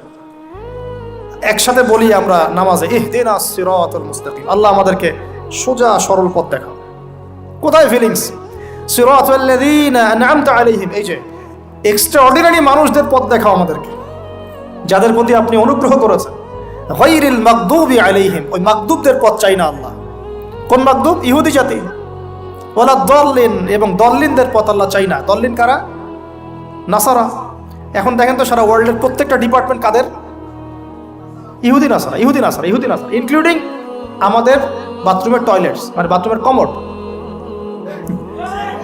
আপনার আমাদের বাথরুম থেকে নিয়ে গ্লোবাল সিস্টেম কোনটা ওদের বাইরে আছে বলেন? হ্যাঁ, ওদের ভালো জিনিস নেওয়া যাবে না এমনটা নয়, কিন্তু এমন নীতি আদর্শ নেওয়া যাবে না যেটা ইসলামের সাথে কনফ্লিক্ট হয়। কনফ্লিক্ট কি ইকোনমিক সেকশনে হচ্ছে না? রিবা কেন্দ্রিক ইকোনমিক সিস্টেম কি ইসলামিক? আল্লাহ সুবহানাহু ওয়া তাআলার ল বহির্ভূত পলিটিক্যাল সিস্টেম কি ইসলামিক? এটা নিজেই নিজেকে প্রশ্ন করি না, অ্যান্সার আপনি খুঁজে আপনার কবরে আপনি যান। কেউ কারোর সাথে লড়াই করছি না। এখন দেখুন, এই যে সূরা ফাতিহা, অর্থ বুঝলাম না, একটা সূরা পড়ে গেলাম, কুল হুয়াল্লাহু আহাদ। কি কুল হুয়াল্লাহু আহাদ মানে কি? এটা উচ্চারণই বা কেমন করে করতে হয়? কুল, বলুন, হুয়াল্লাহু আহাদ, তিনি আল্লাহ এক। এই যে কুল হুয়াল্লাহু আহাদ অনেকে বলতে পারে না। কুল হুয়াল্লাহু আহাদ, এটা কি সব একসাথে মিলে একটা শব্দ? এখানে প্রস্রাব করিবেন না, কমা, নাকি করিলে জরিমানা হইবে, তো কমাটা চেঞ্জ করে দেন। এখানে প্রস্রাব করিবেন, না করিলে জরিমানা। তাহলে আমরা তো কোরআনকে এরকম বানিয়ে ফেলছি। কুল হুয়াল্লাহু আহাদ মানে কি? আমি এগুলো নিয়ে বললে অনেক সময় চলে যাবে। আপনাকে হাতে সময় আছে? আচ্ছা, তো দেখেন, আমি নামাজ নাই ভাই, মসজিদে অ্যাপ্রোপ্রিয়েট নামাজ নাই। সব মসজিদের কথা বলছি না, ইল্লা মাশাআল্লাহ। অনেক মসজিদ এখন বাইতুন নাস হয়ে গেছে, মানুষের বাইত, আল্লাহর ঘর নাই, সূরা ঠিক নাই। এরপরে রুকু, এই যে রুকু করলাম, রুকুতে গিয়ে একটা বার সুবহানা রাব্বিয়াল আযীম বলারই সময় পাওয়া যাচ্ছে না। অন্তত 3 বার 5 বার 7 বার তো বলবে, বা 3 বার তো অ্যাটলিস্ট বলবে। এই উঠে সামি আল্লাহু লিমান হামিদা। হুলিমান হামিদা কি? হুলিমান হামিদা বলে কি কোনো শব্দ আছে? এটা নতুন শব্দ বানালাম আমি একটা। সামি আল্লাহ, আল্লাহ তার কথা শোনেন। লিমান হামিদা, যে তার কথা, যে আল্লাহর প্রশংসা করে। সামি আল্লাহ, আল্লাহ তার কথা শোনেন। লিমান হামিদাহু, যে তার প্রশংসা করে। একটা অর্থ আছে তো, সামি আল্লাহ হুলিমান হামিদা। হুলিমান হামিদা মানে কি? প্রতিটা জায়গায় সমস্যা, প্রতিটা জায়গায় সমস্যা। নামাজ, এখানে আমি একটা কথা বলতে ভিতরে চলে আসি। নামাজের আমাদের তাজকিয়া উঠে যাচ্ছে, আধ্যাত্মিকত্ব পাচ্ছেন না। আপনি নামাজ নিজে পড়ে নিজে ফিল হচ্ছেন আপনি নামাজ পড়েছেন। সেজদায় গেলেন, সেজদা মনে হচ্ছে ব্যায়াম, টাপাস টাপাস। মাঝখানে বসারও সময় নাই, মাঝখানে বসে যে একটু দোয়া পড়তে হয়, আল্লাহুম্মা গফিরলি ওয়ারহামনি। কত চমৎকার দোয়া, আল্লাহুম্মা গফিরলি, আল্লাহ আমাকে মাফ করে দাও। ওয়ারহামনি, আল্লাহ আমাকে রহম করো। ওয়াফিনি, আমাকে নিরাপত্তা দান করো। ওয়ারযুকনি, আমাকে রিজিক দান করো। এই তো দোয়া। নামাজের দোয়া বাদ দিয়ে নামাজের পরে লম্বা দোয়া। হ্যাঁ, নামাজের মূল দোয়াই নাই। আর আমাদের বাংলাদেশে কিছু গ্রাম আছে, ওখানে আবার দোয়া নিয়েছে মারামারি আর ক্যাচাল। এক একজন বিড়ি ফ্যাক্টরির মালিক, বিড়ি ফ্যাক্টরি, তামা ফ্যাক্টরি, ওরা মসজিদে গন্ডগোল করে, দোয়া হাত তুলে করবে না করবে না, মানে বাদ দেন। আল্লাহ হেফাজত করুন আমাদেরকে, আল্লাহ আমাদেরকে পরিপূর্ণরূপে নামাজ পড়ার তৌফিক দান করুন। নামাজের প্রত্যেকটা বিষয় বুঝে বুঝে পড়লে এত মজা লাগে, এত স্বাদ লাগে, আপনি নামাজে ডুবে যাবেন। আর নবী সাল্লাল্লাহু আলাইহি ওয়াসাল্লাম কীভাবে সারা রাত নামাজ পড়তে পারেন, রাতের একটা লম্বা অংশ কেমন করে নামাজ পড়তে পারতেন? কারণ তিনি তো ফিল করতেন কি পড়তেছেন, তার তো ক্লান্তি লাগতো না। তার পা কখন ফুলে গেছে তার টেরি পাচ্ছেন না তিনি। কেন সাহাবীদের পা থেকে তীর খোলা যেত? কারণ নামাজে দাঁড়িয়ে তারা ডুবে গেছেন আল্লাহর মধ্যে। আল্লাহ, এটা তো বললে অনেকে আকীদার প্রশ্ন তুলবে। আসলে আল্লাহ পাকের সাথে আমি বিলীন হয়ে যাচ্ছি এখানে। এই বিলীন মানে কি? শারীরিক বিলীন। আমার মনন আল্লাহর প্রতি নিবদ্ধ হয়ে যাচ্ছে। এই তো নামাজ। এই নামাজ মেরাজুল মুমিন বলে না? আল্লাহর মুমিনদের জন্য মেরাজ। নামাজটাই তো মুমিনদের জন্য মেরাজ। তো মেরাজ মানে কি? সাক্ষাৎ, দেখা সাক্ষাৎ। তা আমাদের নামাজে তো আল্লাহর কোনো ফিলিংসই আসছে না। সেজদা করছে, সেজদায় নবীজি বলেছেন বেশি বেশি দোয়া করো, কারণ সেজদায় যে দোয়াটাই করবা কবুল হয়ে যাবে ইনশাআল্লাহ। তো সেজদায় তাসবিহ পড়ারই টাইম পাচ্ছি না, দোয়া করবো কখন? একটা দোয়া করতে গিয়ে দেখলাম ইমাম সাহেব তাশাহুদ শুরু করে দিয়েছে, আর আমি তাশাহুদ ধরতে গিয়ে দেখলাম তাশাহুদ শেষ করতে করতে সালাম শেষ, আমার দরুদ শরীফ বাকি আছে। তো ওই জন্য বিশ্বাস করেন আমি নামাজটা আবার দৌড়ায় পড়ে আসছি, মাগরিবের নামাজ। ছোট ভাইকে নিয়ে বললাম পাশে দাঁড়া, নামাজ হয় নাই। কেন হয় নাই? রুকু সেজদা করতে পারি নাই। নামাজ হবে কিভাবে? এক ওয়াক্ত নামাজ চলে গেল, এই এক ওয়াক্ত নামাজ কি আমার জীবন আবার ফিরে আসবে কিনা? আর আপনারাই বলেন তো, কিয়ামতের মাঠে সবচেয়ে প্রথম কোন আমলের হিসাব হবে? আমার এই বড় বড় কথা, দিন কায়েম, জিহাদ, এই সেই, হাবি জাবি, অনেক বড় বড় কথা, নামাজ ঠিক নাই, কি হবে? ফায়দা আছে কোনো? এই জিনিসটা যদি আমাদের সমাজ থেকে আস্তে আস্তে বিদায় নিতে থাকে তাহলে তো সমস্যা। আল্লাহ পাক আমাদের সবাইকে পরিপূর্ণ নামাজি হওয়ার তৌফিক দান করুন। একটা কথা বলতে গিয়ে অনেক ভিতরে চলে আসলাম। দাউদ আলাইহিস সালামের নামাজ আল্লাহর কাছে অনেক প্রিয় ছিল, আর তার সওম রোজা আল্লাহর কাছে অনেক প্রিয় ছিল। আমাদের সবাইকে আল্লাহ পাক এই মহামানবের জীবন থেকে নামাজ শেখার তৌফিক দান করুন, রোজা রাখার তৌফিক দান করুন। এবং কোরআন, তিনি জাবুর তেলাওয়াত করতেন, এত মধুর সুরে তেলাওয়াত করতেন, পাখি এসে তার তেলাওয়াত শুনতো, মাছ এসে তেলাওয়াত শুনতো। আমাদের তেলাওয়াত তো মাশাআল্লাহ করলে মানুষ বিরক্ত হচ্ছে, আমাদের তেলাওয়াত শুনে মানুষ বিরক্ত হচ্ছে। তো আল্লাহর ওয়াস্তে আমি একটু রিকোয়েস্ট করি সবাইকে, আল্লাহর ওয়াস্তে আপনারা সবাই বিশুদ্ধ করে তার তিলের সাথে কোরআন তেলাওয়াত করা শিখবেন ইনশাআল্লাহ। 1 বছর সময় লাগে লাগুক, 2 বছর লাগে লাগুক, 3 বছর লাগে লাগুক, এর কোনো শেষ নাই। চমৎকার করে, সুন্দর করে, মাধুর্যের সাথে কোরআন তেলাওয়াত করা শিখুন। আল্লাহ পাক আমাদের সবাইকে ডেইলি অন্তত 1 পারা করে তেলাওয়াত করার তৌফিক দান করুন। এতে ইনশাআল্লাহ জীবনে বরকত হবে, হায়াতে বরকত হবে, রিজিকে বরকত হবে, আল্লাহর সাথে কানেকশন থাকবে, কোরআনের সাথে আপনার সম্পর্ক থাকবে। কোরআন কাল কিয়ামতে আপনার পক্ষে সাক্ষী দিবে ইনশাআল্লাহ। আল কোরআন হুজ্জাতুল লাকা ওয়া আলাইক, কোরআন আপনার পক্ষে সাক্ষী দিবে বা বিপক্ষে সাক্ষী দিবে। আল্লাহ রাসূল বলেন লা হাসাদা ইল্লা ইসনাতাইন, 2 জন ব্যক্তি ছাড়া কারো প্রতি ঈর্ষা করা জায়েজ নাই। এক, রাজুলুন আতাহুল্লাহুল কোরআন, এমন একজন ব্যক্তি যাকে আল্লাহ পাক কোরআন দিয়েছেন, সুবহানাল্লাহ। ইয়াকুমু বিহি আনা আল-লাইল ওয়া আনা আন-নাহার, যে কোরআন কেন্দ্রিক, সে দিনের বেলা আমল করে, রাতে তাহাজ্জুদের নামাজ পড়ে। আরেকজন ব্যক্তি রাজুলুন আতাহুল্লাহু মালান, একজন ব্যক্তি যাকে আল্লাহ পাক সম্পদ দিয়েছেন, ইউনফিকু বিহি আনা আল-লাইল ওয়া আনা আন-নাহার, এই টাকা পয়সা, মাল সম্পদ ইসলামের জন্য সে দিন রাত খরচ করে। এই 2 ব্যক্তি ছাড়া অন্য কারোর প্রতি ঈর্ষা করা জায়েজ না। আর এগুলো হাদিস তো অনেক শুনেছেন, প্রত্যেক হরফে 10 নেকি করে পাবেন। কোরআন আপনার পক্ষে সাক্ষী দিবে। সূরা বাকারা, যে ঘরে তেলাওয়াত করা হয় সূরা বাকারা, শয়তান সেই ঘর থেকে দূর দূর করে পালিয়ে যাবে। সূরা আলী ইমরানের শেষের 10 আয়াত মুখস্থ করবেন, সূরা বাকারার শেষের 3টা আয়াত মুখস্থ করবেন, সূরা হাসরের শেষের 3টা-4টা আয়াত মুখস্থ করবেন, সূরা কাহাফের প্রথম 10টা আয়াত মুখস্থ করবেন, সূরা কাহাফের শেষের 10টা আয়াত মুখস্থ করবেন। এরকম অনেকগুলো সূরা আছে, সূরা ফালাক, নাস, ইখলাস, সূরা ফালাক, নাস, ইখলাস, কাফিরুন ইত্যাদি। নামাজ শেষ করব? আচ্ছা, ওকে, আমি গুটিয়ে নিচ্ছি ইনশাআল্লাহ। তো আমরা দাউদ আলাইহিস সালামের কথা শুনলাম, আরেকজন মহামানব। আর কয়েকজনের কথা জাস্ট সংক্ষিপ্ত করে টাচ করে শেষ করে দিচ্ছি।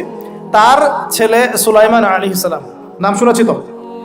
আল্লাহ পাক তাকে জিন জাতির উপর কর্তৃত্ব দিয়েছিলেন, বাতাসের উপর কর্তৃত্ব, তার আংটিতে, তার লাঠি, সিংহাসন, এক কথায় তাকে আল্লাহ পাক এত বড় রাজত্ব দিয়েছেন যেটা আল্লাহ পাক এর আগেও কাউকে দেন নাই, পরেও কাউকে দেন নাই। এখান থেকে আমরা শিখছি শক্তিশালী মুসলিম হওয়ার একটা নাসিহাত, শক্তিশালী মুসলিম হওয়া। তো আমাদের সবাইকে শক্তিশালী মুসলিম হওয়ার চেষ্টা করতে হবে, আল্লাহ পাক তৌফিক দান করুন। এই শক্তি গেইন করার চেষ্টা করতে হবে, আল্লাহ পাক তৌফিক দান করুন। দুর্বল মুমিনের চাইতে শক্তিশালী মুমিন আল্লাহর কাছে বেশি পছন্দের। এখানে ইসলামের শক্তি আমরা দেখতে পাচ্ছি। আরও সামনে যাই, পাতা উল্টাই, দেখবেন একজন অত্যন্ত অপূর্ব সুন্দর, আমাদের মুরাদ ভাইয়ের মতো অপূর্ব সুন্দর একজন মহামানবের কথা আছে। ইউসুফ আলাইহিস সালাম, আমরা সূরা ইউসুফ পড়তে শিখি নাই এখনো। আমরা সবাই মনে করি সূরা ইউসুফ মানে হচ্ছে ইউসুফ জুলাইখার প্রেম কাহিনী, আমরা এটাই মনে করি। সূরা ইউসুফকে আল্লাহ পাক সবচেয়ে শ্রেষ্ঠ উপন্যাস বলেছেন, আহসানুল কসাস। একটু গভীরভাবে পড়ে দেখবেন অর্থগুলো। এটা ইউসুফ জুলাইখার প্রেম কাহিনী নয়, এটা ইউসুফ আলাইহিস সালামের সাথে তার বাবার মহব্বতের কাহিনী। এটা পিতা আর সন্তানের মহব্বতের কাহিনী। এত মহব্বত যে সন্তান 20 বছর আগে হারিয়ে গেছে, যে সন্তান কূপ থেকে রাজপ্রাসাদে, রাজপ্রাসাদ থেকে জেলখানায়, জেলখানা থেকে আবার মিশরের গভর্নমেন্ট মানে পলিটিক্যাল পাওয়ার এসেছেন, বাবা কিন্তু এটা জানেন না। কিন্তু সন্তান যখন একটা জামা পাঠিয়ে দিচ্ছে, জামা, এই কমিজটা নিয়ে যাও আমার বাবার চোখে দিও, বাবা দৃষ্টি ফিরে পাবে। ওই কমিজ নিয়ে যখন কিছু মানুষ আসছে তার বাসার সামনে, তিনি বলছেন, ইন্নী লা আজিদু রিহা ইউসুফ, আমি আল্লাহর কসম ইউসুফের গন্ধ পাচ্ছি। এটা মারা বুঝতে পারবেন, সন্তানের গন্ধ পাওয়া যায়। বাবারা বুঝবো, সন্তান মায়েদের আমাদের ছেলে মেয়েদের গন্ধ আমরা বুঝি, এটা আমার ছেলের গন্ধ, এটা মেয়ের গন্ধ। ইউসুফ আলাইহিস সালামের কামিজ আসছে 1200 মাইল দূর থেকে, আরও বেশি বা কম হবে, আর এখানে তার বাবা গন্ধ পাচ্ছেন। মহব্বত, এই কথাটা, এই আয়াতটা আসলেই চোখ দিয়ে পানি বের হয়ে যাবে। ইন্নী লা আজিদু রিহা ইউসুফ, আমি ইউসুফের গন্ধ পাচ্ছি। আর মানুষ বলছে আপনি পাগল হয়ে গেছেন, কতদিন আগে ইউসুফ চলে গেল, আপনি ইউসুফের কথা বলতে বলতে বলতে বলতে চোখ অন্ধ করে ফেললেন কাঁদতে কাঁদতে, এখন বলছেন যে ইউসুফের গন্ধ পাচ্ছেন। সুবহানাল্লাহ। তো সূরা ইউসুফ পিতা আর সন্তানের প্রেম কাহিনী, মহব্বতের কাহিনী, ট্র্যাজেডি লাইফের।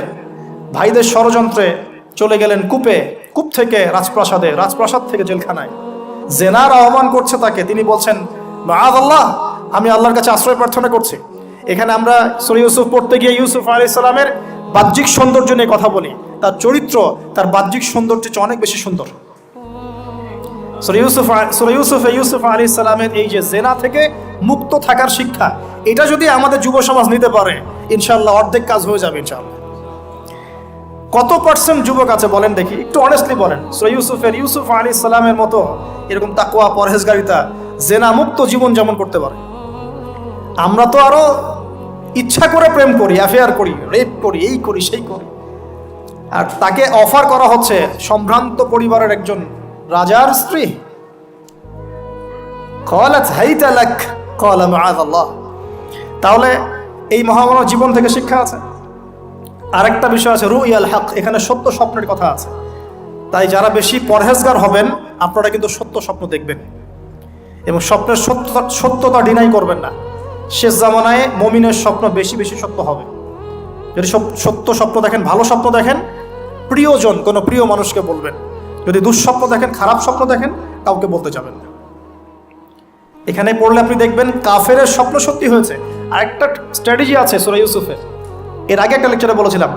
ইউসুফ আলাইহিস সালাম এমন অর্থনৈতিক পরিকল্পনা গ্রহণ করেছিলেন যার ফলশ্রুতিতে মিশরের লক্ষ লক্ষ মানুষ দুর্ভিক্ষ থেকে বেঁচে গেছে। তাহলে এখনকার আমাদের পারিবারিক ক্ষেত্রেই হোক, সোশ্যাল বা ওয়ার্ল্ড অ্যাফেয়ার্সই হোক, ওই ইকোনমিক পলিসি যদি লঞ্চ করা যায়, ইনশাআল্লাহ তাআলা দেখবেন জনগণ না খেয়ে মরবে না। আর এই কথাটা আমি সবাইকে বোঝাতে পারি, বাংলাদেশের মানুষকে বোঝাতে পারি না। কারণ ইউসুফ আলাইহিস সালাম এখানে 7 বছর মেয়াদি একটা পরিকল্পনা নিয়েছেন। অপচয় করো না, যতটুকুতে কাজ হয়ে যায় এতটুকু ব্যবহার করো, বাকিটা সেভ করো।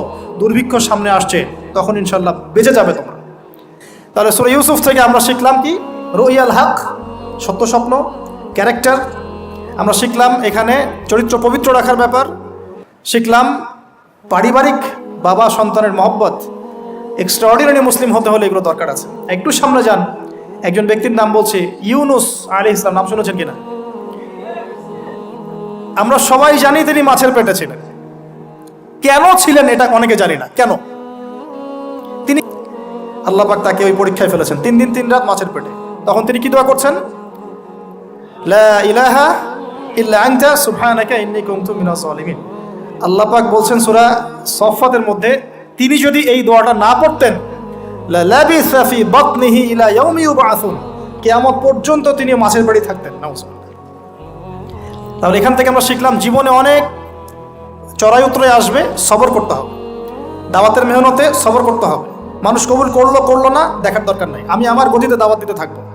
আর বিপদ আপদ যদি চলে আসে দোয়া ইউনুস পড়বো, বলবো লা ইলাহা ইল্লা আনতা সুবহানাকা ইন্নী কুনতু মিনাজ জালিমিন। আল্লাহ পাক যে কোনো বিপদ দূর করে দিবেন ইনশাআল্লাহ।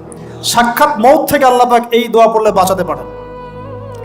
এটা কি মৃত্যুর মুখোমুখি ছিলেন না মাছের পেটের মধ্যে? ওখানে কিন্তু মাছ যখন বমি করে দিয়ে গেছে তীরে, তখন সেখানে লাউ গাছ উৎপন্ন করা হয়েছে, লাউ গাছ। তো এটাতে আপনারা বুঝে ফেলেন যে এর সাথে কি সম্পর্ক আছে। তো ইউনুস আলাইহিস সালামের জীবন থেকে শিক্ষা কি? এই দোয়া পড়বো, লা ইলাহা ইল্লা আনতা সুবহানাকা ইন্নী কুনতু মিনাজ জালিমিন। আরেকজন নবীর নাম আইয়ুব, মহামানব, অনেক দিন অসুস্থ, মনে আছে? দীর্ঘদিন অসুস্থ। এখানে একটা কথা বড় লোভ সামলাতে পারছি না, সালাত আমরা একসাথে পড়বো ইনশাআল্লাহ। আচ্ছা, সেটা হচ্ছে আইয়ুব আলাইহিস সালাম কখন এই দোয়া করেছেন? রব্বি আন্নী মাসসানিয়া দুররু ওয়া আনতা আরহামুর রাহিমিন। রোগ যখন আস্তে আস্তে আস্তে তার জিহ্বাতে এসেছে, জিহ্বা দিয়ে তার জিকির করতে কষ্ট হচ্ছে, তখন তিনি বলছেন, আল্লাহ আমাকে অনেক দুঃখ দুর্দশা স্পর্শ করেছে, আমি জিকিরটা ঠিক মতো করতে পারছি না, আল্লাহ আমাকে শেফা দান করো। সুবহানাল্লাহ। এখন আল্লাহ রাব্বুল আলামিন তাকে গোসল করালেন, সুস্থতা লাভ করলেন, তাকে আহাল পরিবার দিলেন, আরোগ্য দান করলেন। শিক্ষা জীবনে যত বড়ই রোগ ব্যাধি বিপদ আপদ বালা মুসিবত আসুক না কেন, এই দোয়াটা পড়বো, আশাহত হব না, হতাশ হব না, আল্লাহর প্রতি সুধারণা রাখবো, দোয়া করবো রব্বি আন্নী মাসসানিয়া দুর ওয়া আনতা আরহামুর রাহিমিন, ইনশাআল্লাহ শেফা হয়ে যাবে। সেই লোভনীয় কথাটা এটা। আইয়ুব আলাইহিস সালামের শরীরে রোগ ছিল, কলবে কি রোগ ছিল? আইয়ুব আলাইহিস সালামের কলবে কি রোগ ছিল? রোগটা দেহে ছিল। এখন 1 মিনিটের জন্য যদি আমরা আমাদের পোশাকটাকে চেঞ্জ করি, দেহটাকে কলবের পোশাক দেই, কলবটাকে দেহের পোশাক দেই, বলেন তো কত % মানুষ সুস্থ থাকবে? কথাটার ভিতরে ঢোকেন। মনে করেন আমাদের দুটো পোশাক, বাইরের দেহের পোশাক, একটা ভিতরে কলবের পোশাক। দেহে আমরা এখন সুস্থ সবাই, তাই তো? এখন এই দেহটাকে আমরা কলবের রূপ দিলাম, কলবটাকে আমরা দেহের রূপ দিলাম। এখন দেখেন তো কত % মানুষ সুস্থ আছে? আমাদের মধ্যে 99% মানুষ অসুস্থ না এখন? বিকজ আমাদের সবারই কলব অসুস্থ। এই কলবের মধ্যে হিংসা আছে, বিদ্বেষ আছে, জেনা আছে, পরকীয়া আছে, লোভ আছে, লালসা আছে, কি নাই? তাহলে বলেন তো আইয়ুব আলাইহিস সালামের এই দোয়া পড়ার সবচেয়ে বেশি হকদার কে? তিনি না আমরা? বুঝতে পারছেন না? ওই দোয়াটার উপর আমল করার সবচেয়ে বড় হকদার কার বেশি প্রয়োজন, আমাদের না তার? ব্যাস, আমরা এখন আমাদের নামাজে দোয়া পড়বো, রব্বি আন্নী মাসসানিয়া দুররু ওয়া আনতা আরহামুর রাহিমিন। আল্লাহ আমাদের কলবে রোগ হয়ে গেছে, আল্লাহ তুমি আমাদের এই রোগ থেকে শেফা দান করো। কারণ কলব শেফা না হলে কোনোদিনও আমাদের আমল কিন্তু কবুল হচ্ছে না। কলবের মধ্যেই সমস্যা থাকলে আমল কবুল হচ্ছে না। আল্লাহ মাফ করুক আমাদেরকে। এখন কলব পরিষ্কারের কয়েকটা টিপস। 1, ডেইলি একবার করে হলেও চিন্তা করতে হবে যে আমরা এই পৃথিবীতে থাকতে আসি নাই, আমাদেরকে যেতে হবে, একবার করে হলেও চিন্তা করতে হবে। 2, ডেইলি 1 পারা কোরআন তেলাওয়াত আপনাকে আল্লাহর দিকে নিয়ে আসবে, কলব পরিষ্কার হবে ইনশাআল্লাহ। ডেইলি জিকির আজগার, হিসনুল মুসলিম বই থেকে ডেইলি জিকির আজগার করবো ইনশাআল্লাহ, কলব পরিষ্কার হবে। আল্লাহওয়ালা মানুষের সাথে দেখা সাক্ষাৎ করবেন, কলব পরিষ্কার হবে। কবরস্থানে গিয়ে কবর জিয়ারত করবেন, কলব পরিষ্কার হবে। অন্যের প্রতি গীবত, বিদ্বেষ, হিংসা, পরশ্রীকাতরতা রাখবেন না, কলব পরিষ্কার হবে ইনশাআল্লাহ। সবচেয়ে বড় কথা, সেজদায় যারা বেশি বেশি দোয়া করতে পারে তাদের অন্তর পরিষ্কার হয়ে যাবে ইনশাআল্লাহ। আল্লাহ পাক আমাদের সবাইকে আইয়ুব আলাইহিস সালামের জীবন থেকে শিক্ষা নেওয়ার তৌফিক দান করুন। মুসা ঈসাকে একসাথে বলছি, দুজনকে আল্লাহ পাক কেরামত দিয়েছেন, কেরামত, মহামানব, কেরামত। লাঠি ছুঁড়ে মারছেন, সাপ হয়ে যাচ্ছে, মৃত মানুষের গায়ে আল্লাহর নামে হাত বুলাচ্ছেন, দাঁড়িয়ে যাচ্ছে, অন্ধ ব্যক্তি চোখে হাত বুলাচ্ছেন, তাকিয়ে দেখছে, দৃষ্টিশক্তি ফিরে পাচ্ছে। দুজনকে আল্লাহ পাক কেরামত দিয়েছেন, কেরামত। একজনের সাথে আল্লাহ পাক কথা বলেছেন, আরেকজনকে আল্লাহ পাক বিনা পিতায় সৃষ্টি করেছেন, সুবহানাল্লাহ, যাকে আল্লাহ পাক এখন উপরে উঠিয়ে নিয়েছেন, আবারও আসবেন ইনশাআল্লাহ তাআলা। ওই আনফিনিশড জব তার এখনো বাকি আছে, সেটা হলো ওই জেরুজালেম থেকে দিন ইসলামের পতাকাকে বুলন্দ করবেন ইনশাআল্লাহ, এবং সারা বিশ্বে ইসলামী খেলাফা আবারও কায়েম করবেন ঈসা আলাইহিস সালাম ইনশাআল্লাহ, এবং মিথ্যা মাসিহুদ দাজ্জালকে হত্যা করবেন ঈসা আলাইহিস সালাম। তার আগ পর্যন্ত জিউসদের সময়, এর এক পর্যন্ত ওদের সময় তারা লম্ফ জম্প জুলুম নির্যাতন করতে থাকবে। এটাই হবে তাদের শেষ শেষ ধ্বংসের পরিণতি। এরপরে তারা কখনোই পৃথিবীর বুকে মাথা তুলে দাঁড়াতে পারবে না ইনশাআল্লাহ। তো তাদের দুজনের জীবনে অনেক শিক্ষা আছে। মুসা আলাইহিস সালাম কে আল্লাহ পাক ফিরআউনের কাছে পাঠিয়েছেন। কোরআনের পাতায় পাতায় মুসা ফিরআউন, মুসা ফিরআউন, মুসা ফিরআউন। আল্লাহ পাকের কি অলৌকিকত্ব, মানে কি নিদর্শন! যেখানে আবু জেহেল সেখানেই মুহাম্মদ, যেখানেই আজার সেখানে ইব্রাহিম, যেখানে ফিরআউন সেখানেই মুসা। তাহলে এই যুগেও যেখানেই যত বেশি করাপশন, যত বেশি অন্যায় অবিচার, সেখানে তত বড় মুমিনের জন্ম হবে ইনশাআল্লাহ। তো আল্লাহর পক্ষ থেকে নবুয়ত পাওয়ার পরে তিনি দোয়া করছেন, আল্লাহ আমার এত সাহস নাই, আমার এত সাহস নাই, শক্তি নাই, আল্লাহ আমি দুর্বল। তার মধ্যে একজন মানুষ আমার এক থাপ্পড়ে মারা গেছে ওদের ওখানে, মনে আছে? থাপ্পড়ে না, সরি, ঘুষি ফাওয়াকাসাহু ফাকাদা আলাইহি, এক ঘুষি দিয়েছেন। এই যে এক ঘুষি দিয়ে মানুষ মেরেছেন মুসা আলাইহিস সালাম, মানে অ্যাক্সিডেন্টলি, ইচ্ছা করে না। এটা থেকেই ওই যে চাইনিজ মার্শাল আর্ট শুরু হয়েছে, এক ঘুষিতে মানুষ মারা যায়। বিশ্বাস করছেন না? এই যে টেকনিক, এক ঘুষিতেও মানুষের মৃত্যু হতে পারে, এমন স্পট আছে মানুষের দেহে। এখান থেকে শিল্প গড়ে উঠেছে, মার্শাল আর্টস গড়ে উঠেছে না? তো মুসা আলাইহিস সালাম বলছেন, আল্লাহ আমার এই সমস্যা। আল্লাহ বলছেন এই দোয়া করো, রব্বিশ রাহলি সদরি। আমরা কি দোয়া করবো তাহলে? রব্বিশ রাহলি সদরি, আল্লাহ আমার এই কলিজাটা বড় করে দাও। মানে আমার কলিজা বড় করো মানে কি? সাহস বাড়িয়ে দাও। দিনের দাওয়াত দেওয়ার জন্য কি লাগে? সাহস। আমার সাহস বাড়িয়ে দাও। একজন আলেম বলেছিলেন তিনটা জিনিস লাগে, জ্ঞান, সাহস, ধৈর্য। দিনের দাওয়াত দিতে এবং দিন বিজয় করতে তিনটা জিনিস লাগবে, জ্ঞান, সাহস, ধৈর্য। এবং সেই আলেম আপনাদের খুব পরিচিত একজন, এক নাম বলছি না। এখন হে আল্লাহ আমার বক্ষকে প্রশস্ত করো, ওয়াসসিরলি আমরি, আমার কাজকে সহজ করে দাও। আমার কাজ সহজ নয়, কাজটা সহজ করে দাও। ওয়াহলুল উকদাতাম মিন লিসানি, আমার জড়তা আছে জিহ্বায়, দূর করে দাও। ইয়াফকাহু কওলি, যাতে করে আমার কথা মানুষ বুঝতে পারে। ডক্টর জাকির নায়েক এই দোয়াটার উপর খুব বেশি আমল করেন। আপনারা কি দেখেছেন না লেকচারে? এই দোয়াটার ব্যাপক ফজিলত আছে। ইনশাআল্লাহ এই দোয়ার উপর যারা আমল করবে, আল্লাহ পাক তাকে প্রশস্ত সদর দিবেন, জ্ঞান দিবেন, সাহস দিবেন। ইনশাআল্লাহ দাওয়াতের ক্ষেত্রে সে মানে না জড়তা মুক্ত কথা বলতে পারবে ইনশাআল্লাহ। এই কাজগুলো আমাদের করা উচিত। সবচেয়ে বড় কথা, তিনি ফেরাউনকে দাওয়াত দিয়েছেন। তাহলে বুঝলাম দাওয়াতের কাজ আস্তে আস্তে আস্তে আস্তে ওই পর্যায় পর্যন্ত যেতে হবে কি না? তাহলে এখনকার বিশ্বে কি ফেরাউন নাই? এখনকার বিশ্বে ফেরাউন নাই? অল্প কিছু জায়গা বাদ দিয়ে ম্যাক্সিমামই তো ফেরাউন। অল্প কিছু জায়গা বাদ দিয়ে ম্যাক্সিমামই ফেরাউন, হামান, কারুন, নমরুদ। আর এই কথাটা বলার সৎসাহস থাকা উচিত। কোন দৃষ্টিকোণ থেকে বলা হচ্ছে? বিকজ আল্লাহ পাকের আইন আপনি মানছেন না। আল্লাহ পাকের কোরআনের পাতায় পাতায় এরকম কিন্তু অনেক, প্রায় 25 জন মহামানব পাবেন আপনি। আমি অল্প কয়েকজনের কথা বলতে পেরেছি। এই কথাগুলো কাকে বলা হচ্ছে, এই শিক্ষাগুলো কাকে দেয়া হচ্ছে, এই মেসেজগুলো আল্লাহ পাক কাকে দিচ্ছেন, কাদেরকে দিচ্ছেন?